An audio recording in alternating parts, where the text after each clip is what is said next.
everyone. Satsang at Astrology. I am now here to talk about the Scorpio new moon today, November 4th, 2021. It just happened today. It's a few hours later that I am recording this video, but I thought it was, even though it's late, I thought it was important to share my thoughts with you and some research that I've done. So I am here to do that for you. I hope you enjoy the video. If you so do, please make sure that you like the video, you share it, and if you like to receive notifications, click on the bell so you will notified every time I post a new video. And thank you for being here. And these are the places where I post and I am active. So you can contact me also by email. And here is the bottom is my email. I recommend you to go to my blog, Satsang at Astrology .blogspot.com, where I post dailies most of the time, and some also special events. So there you also find a page where I give all the information about my readings and my teaching. So I am teaching an introductory course that is very thorough, and it has all the astrological information, but mainly focusing on synthesis, on how to read, how to apply every element in the astrology to reading the chart. So if you have bits and pieces here and there and everywhere, with me, you will learn to put them all together. So other than teaching the basic things, I also do the coordination of all the elements. So you find a meaning in the chart. So I hope you're excited about this new moon. It is a challenging one, and you will see why I say that. So I hope you are all well, even though this is challenging, and I hope you stay safe in spite of all the things that are going on around us in the world. This is a video in the spur of the moment. So let me share the chart with you, and I'll go from there. So here is the chart of the new moon. Let me see if I can maximize it to full. Here is the full screen. I hope my image doesn't bother your view.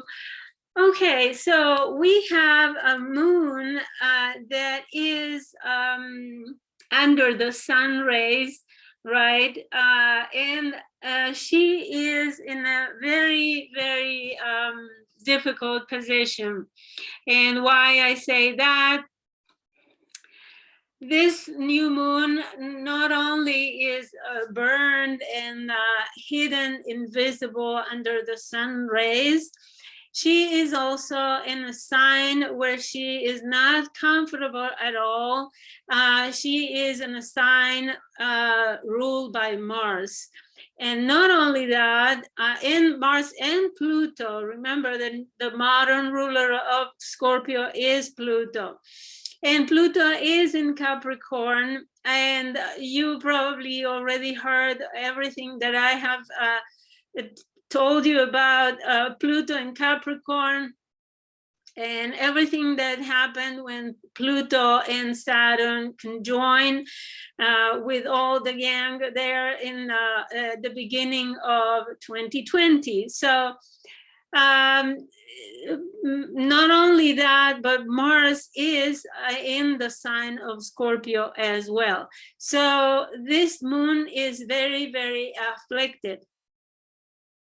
And that's not all, but this new moon is also afflicted by the opposition with Uranus. But this opposition is so special because it is almost exact. See, the moon and the sun are at 12 degrees 40, and Uranus is 12 degrees 47. I don't know if we can in history find another occasion where this will be more exact than that. So this moon represents, obviously, is our psyche, is our subconscious, it is our emotional life. This moon is very, it represents our most intimate being, right?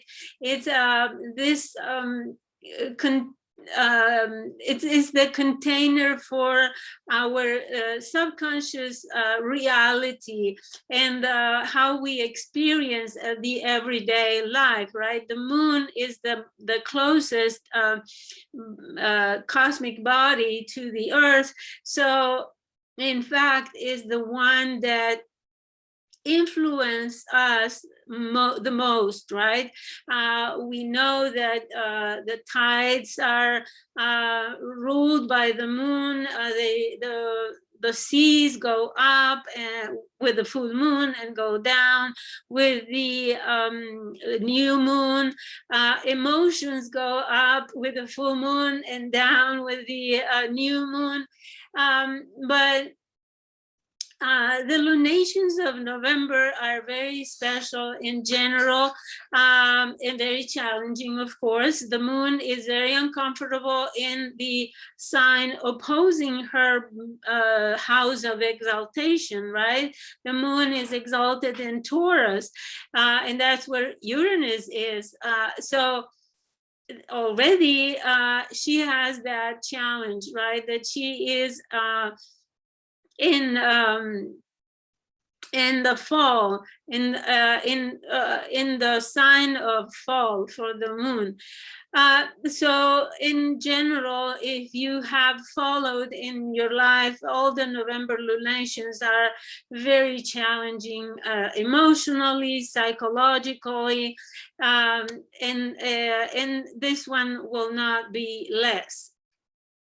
So the opposition to Uranus may bring surprises and sudden events that may be out of control, right? There could be events that, of course, Uranus represents the generational influences. So there might be influences that are out of our personal life, but at the same time are affecting our lives.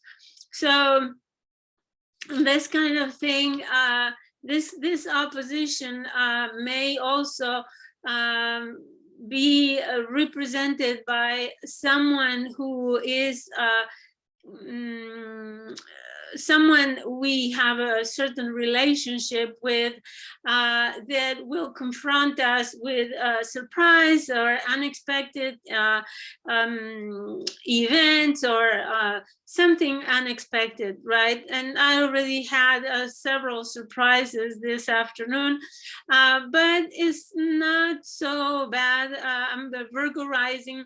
For Virgo risings, this new moon is sextiling us. So unless you have planets that directly the new moon conjoins or square or opposes, it's not too dramatic. Although it doesn't matter, it could bring surprises. And it could be also the need for liberation from something. Okay, but another thing that I want to consider is that this opposition is squaring the midpoint between Saturn and Jupiter. So the midpoint in Saturn and Jupiter is this this point where we are struggling for liberation. In this case, in Aquarius, will be social liberation, and at the same time, we are brought down by Saturn and their limitations and their rules and regulations and such. So this new moon is in fact squaring that midpoint, and we see it in, at least in the United States, the struggle with those who are wanting freedom and the power of deciding for themselves, and the institutional, right, Saturn institutional requirements and rules and regulations, right? We have seen Jupiter in Aquarius, right? Jupiter in Aquarius also represents the airlines, the long distance travel, right? And we have seen lately all the disturbances that, at least in the United States, the airline travel has experienced, right? For different factors and different conditions and different, a set of different factors that have coalesced, I would say, to disturb the travel. So many Americans and non-Americans traveling in the United States have experienced delays, and they have been stranded. So this new moon starts a new cycle in Scorpio with Mars there, that is very challenging. So I hope, well, if you are a fixed sign, the challenge is on. You will feel it in different areas of your life according to where the new moon falls, what house. The fixed signs are the most affected. Either if you have the sun, the moon, or the ascendant in a fixed sign. And especially if you have anything around the 12th degree, right? I would say between 8 and 15 degrees or 14 degrees of the fixed signs. Okay, so I wanted to make a little history, because I will also talk about the full moon for this lunar cycle. So the moon will, in 2 weeks, will be opposite, and it will, after conjoining Uranus, right, reactivating this new start, this new moon will be reactivated when, first of all, when she hits the midpoint between Saturn and Uranus, and then when she conjoins Uranus. So you can expect the unexpected. You can expect things that are really out of the blue, that you did not know that existed. The sign of Scorpio is very secretive, but at the same time, it is very powerful, intense in focus. So you can expect with this new moon to have a focus, a very like a tunnel attention, some project or some idea or any subject represented by the house occupied in your chart by Scorpio. You can expect to have a fixation, like obsessive, probably And it will have to do with the Mars as well.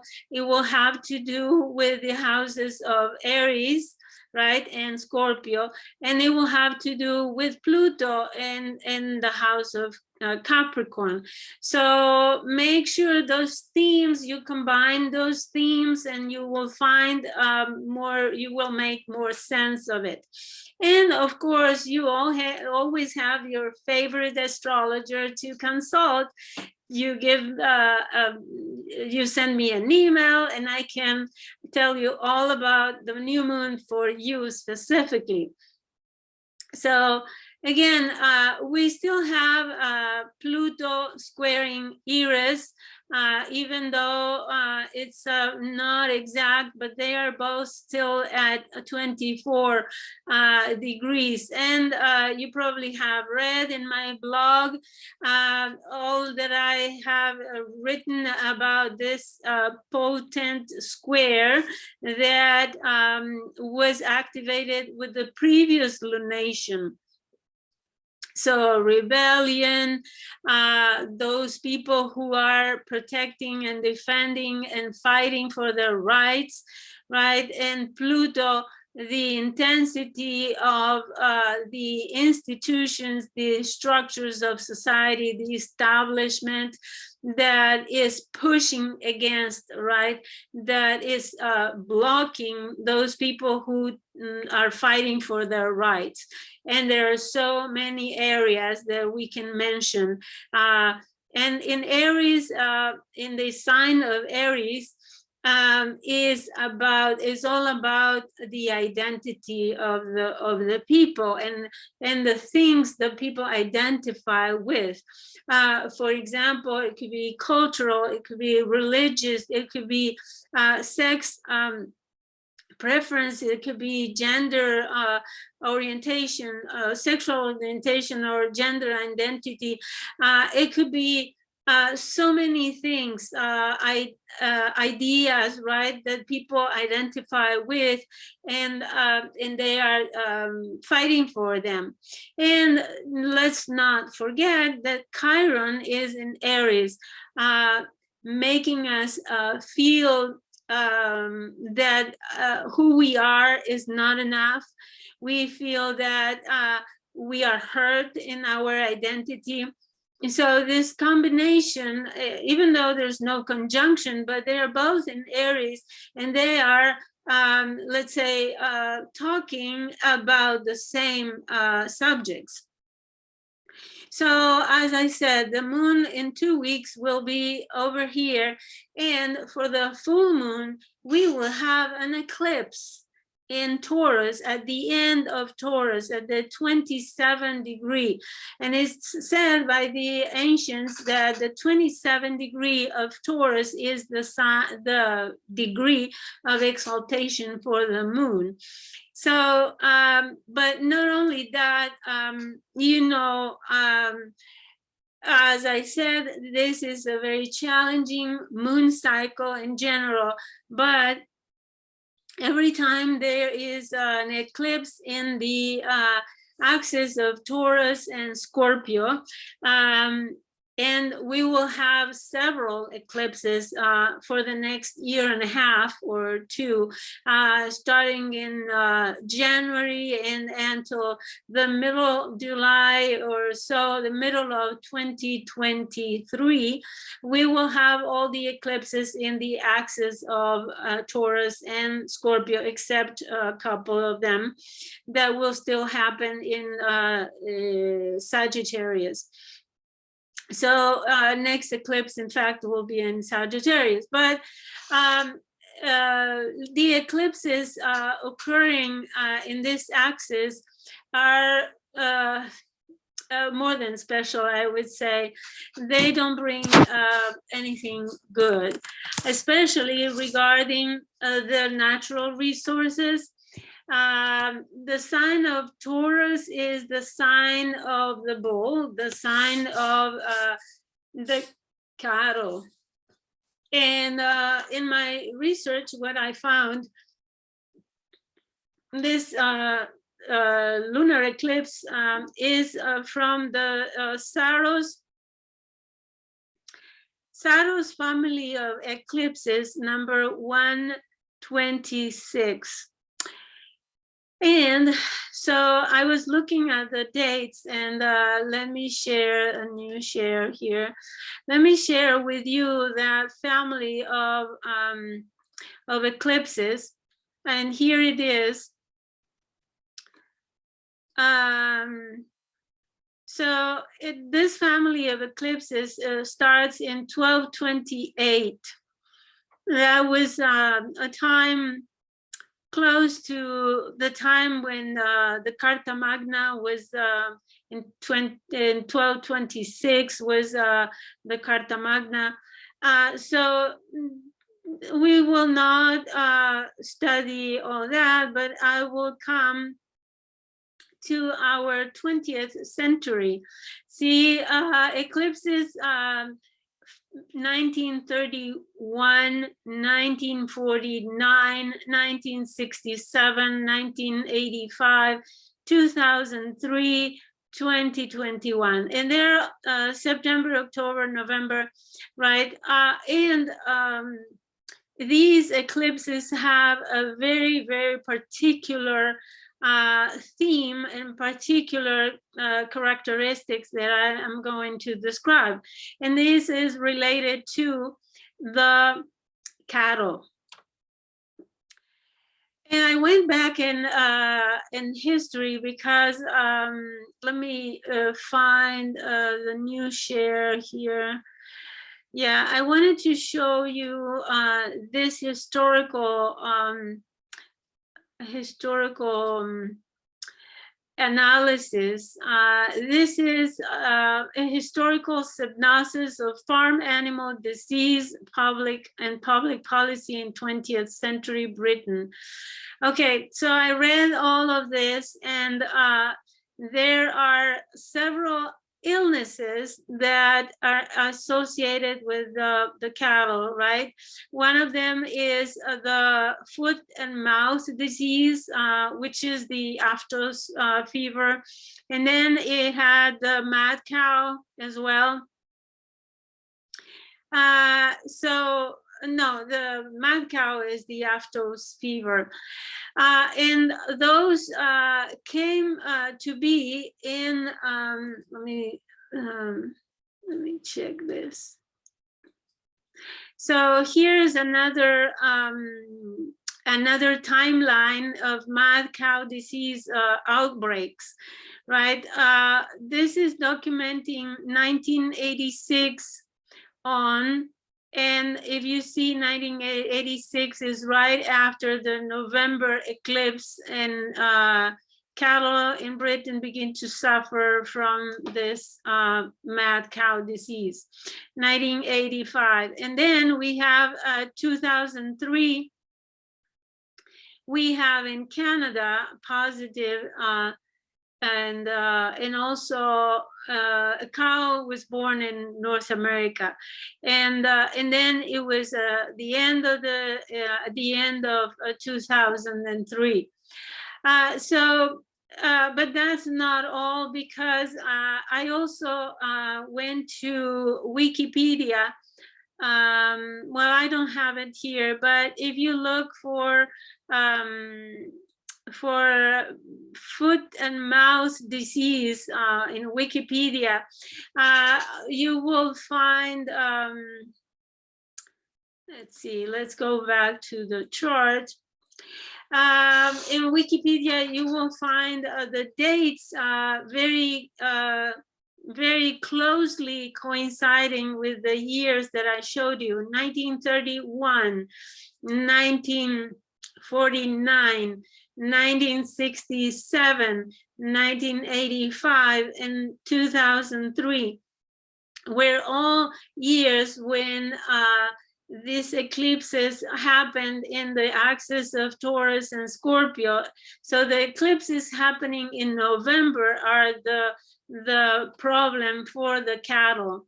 So we can expect this time around to have cows suffering from some kind of illness. So be careful eating beef this period of 6 months or a year, because this eclipse will have an influence in the cattle. And we may hear news about some disease. Hopefully they don't get COVID or something the like, but everything is possible. You know that COVID has already jumped back into animals. Minks were exterminated last year because they were contaminated, contagious. And I'm not sure if there were other animals, but those are mammifers as well. So it's not impossible that cows could get the virus, this COVID. So by now, nothing is impossible, right? So, okay. So unfortunately, we have these November eclipse. This November eclipse is one of those in the Saros family of number 126. You can find that in the NASA website, as I showed you. And as I said, those eclipses have been marked by problems. So you see the challenge. This is a bad start of a worse moon cycle. So the chart is fixed, and you see here 8 points of fixed and water. So you can expect that there will be very stubborn emotions that will be difficult to deal with. And there might be confrontations in relationships where, you know, Uranus is very badly known for ruptures, right? All of a sudden, in one hit, it ruptures relationships, it breaks rocks, it produces eruptions. And by the time of the eclipse, I don't have the chart, but I can draw it. Let me escape this. Let me see, stop this share, and I will try a new chart. And the eclipse occurs, let's do eclipse in Taurus, November the 19th, even though I don't remember the, I don't remember the time, but we can see the chart and I'll share it with you. So yeah, good enough. Yeah, well, let me see, a few hours back. So it could be hours.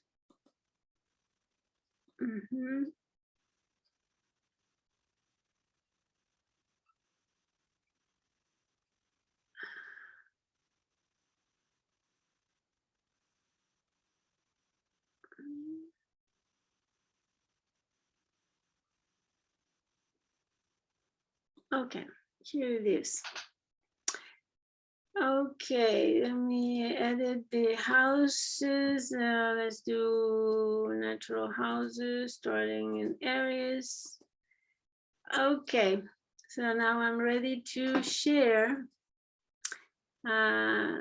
Screen share, eclipse. Okay, so here is the chart, and I can also make it big so you can see it in all its splendor. Okay, the eclipse in Taurus. Okay, we have the rising in Aries. It's another chart that is fixed, but this time is mostly Earth, right? So here we have the sun at 27 and the moon at 27. She just had a few hours earlier conjoined Uranus, and now they are both approaching the nodes. They are just 4 degrees apart from the nodal axis. And again, it is in square by about 3 degrees in square with Jupiter. So this is another challenging chart. And not only that, but Mars just had hit the 12 degree opposite Uranus. So about a couple of days earlier than the eclipse, the Mars had confronted Uranus. So this is very explosive kind of aspect because you have Mars very strong in Scorpio, the house, the sign of secrets, of intensity, of the house of transformation and crisis, the house, the sign where you become obsessed, especially having Mars there, right? You have obsessions, and you apply all the energy in order to focus on one thing. As I said, is the tunnel vision, especially if you have a, let's say, a third house there, right? You have this focus on what you think and what you're doing, and etc. So Mars is very strong in his own home of Scorpio, right? And opposing the debilitated Uranus, I would say, because Uranus in Taurus is not comfortable at all. So you see Mars here is the winner in a way, although Uranus is more potent because Uranus is farther away, right? And stays there planted, 12 degrees planted there. But Mars is activating the new moon before opposing the Uranus. So you can see that this is an explosive aspect, and squaring Jupiter, anything dramatic can happen. So I think that there will be more protests. There could be also natural catastrophes like earthquakes, right? Mars and Uranus and this aspect of tension may be associated with earthquakes and breaks in the earth. It could be the soil going down all of a sudden and swallowing whatever it's on the surface. There could be volcanoes erupting more. So, and with the square with Jupiter will not really be let's say less or more fortunate because many people think that Jupiter is a benefic, that is so positive and generous, and Jupiter brings all the blessings. And well, I would take that with a grain of salt, because Jupiter can also participate in events that are not so benefic or so positive or so optimistic. In fact, Jupiter has been associated with declarations of war, with crisis, important, very important crisis. So let's take Jupiter as the magnifying factor, as the magnifying power that can really increase what is going on in the rest of the chart. And in this case, in a square to an eclipse, it could be something that is that it has more power, I would say. So increasing power, the power of this eclipse. So I don't see the month of November being quiet or peaceful, none of that. I think we will be, we will have to face challenges and difficult things to come in some places of the world more than others. But you already know that starting in October, we just started a period of very challenging times. And building up to next year, the USA Pluto return, and the conjunction of Jupiter and Neptune in Pisces, which is not something to neglect. This conjunction next year in Pisces happened last time in 1856, and I already written about that in my blog. I refer you to look at that, Jupiter in Pisces. I wrote extensively about that. So then we will have more water, more natural floodings, more water catastrophes, and we have already seen with this COP26 conference, we have seen that many countries are the Marshall Islands are underwater. The Guyana is fighting with water. So the sea levels are rising, but not only that, I predict that when Jupiter is in Pisces, and especially when conjunct Neptune, there will be more intense rains and more destructive floodings. So brace yourself if you live near the sea or near a river, important river that can, you know, and even if you don't, rain can come like, you know, a pouring of an ocean on top of the city or something. So in fact, historically, I wrote about that historically, when Jupiter in 1856 conjoined Neptune, there were flooding in Europe.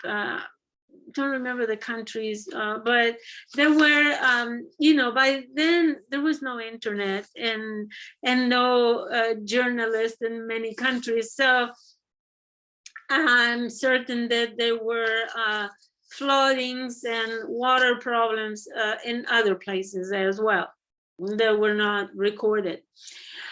So I wish you the best. Brace yourself and meditate on this Scorpio energy, which is the time of the year when the harvest has been done, the storage has been done, and now we are kind of in a in a place where, well, we're talking about the astrology that was created in the northern hemisphere, right? Because in the southern hemisphere, they are receiving the spring, which is another way of renew the life, right?